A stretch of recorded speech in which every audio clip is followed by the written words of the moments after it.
અંકલેશ્વર નગરપાલિકા દ્વારા પ્રતિબંધિત પ્લાસ્ટિકના ઉપયોગ સામે કડક કાર્યવાહી કરવામાં આવી રહી છે।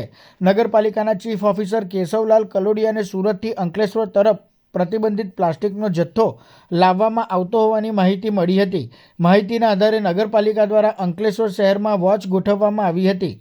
આ દરમિયાન એક ટેમ્પાને અટકાવી તપાસ કરતા અંદરથી 145 કિલો પ્રતિબંધિત પ્લાસ્ટિકનો જથ્થો મળી આવ્યો હતો, જેને નગરપાલિકા દ્વારા તાત્કાલિક જપ્ત કરવામાં આવ્યો હતો। આ મામલે કરવામાં આવેલી તપાસમાં સામે આવ્યું છે કે અંકલેશ્વર જીઆઈડીસી વિસ્તારમાં આવેલી અંજલિ ટ્રેડર્સ તેમજ અન્ય એક ગોડાઉન દ્વારા આ પ્રતિબંધિત પ્લાસ્ટિકનો જથ્થો મંગાવવામાં આવ્યો હતો।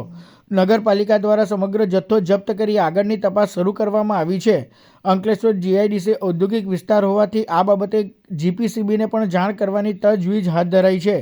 ઉલ્લેખનીય છે કે અંકલેશ્વર નગરપાલિકા દ્વારા છેલ્લા 1.5 મહિનામાં પ્રતિબંધિત પ્લાસ્ટિકના ઉપયોગ તથા જાહેર સ્થળે ગંદકી કરનાર સામે કુલ 2.25 લાખનો દંડ વસૂલ કરવામાં આવ્યો છે। અમો જે સુરતથી વાહનો આવતા હતા, ખાસ કરીને ટેમ્પો, એનું ચેકિંગ કરતા હતા।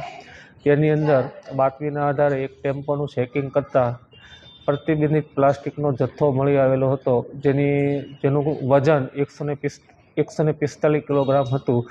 પછી ડ્રાઈવરની પૂછપરછ કરતાં એ સદર જથ્થો અંજલિ ટ્રેડર પોલીસ સ્ટેશનની પાસે જીઆઈડીસીનો અને પંકજભાઈ એનું એક જીઆઈડીસીમાં ગોડાઉન છે, આ બંનેનો જથ્થો મળી આવેલો છે, જે નગરપાલિકા દ્વારા જપ્તે કરવામાં આવેલ છે ને આગળની કાર્યવાહી કરવા માટે જીઆઈડીસી વિસ્તાર હોવાથી અમે ગુજરાત પ્રદૂષણ કંટ્રોલ બોર્ડ જીઆઈડીસીને આ બાબતે જાણ કરી અને કાગળ લખવાના છીએ।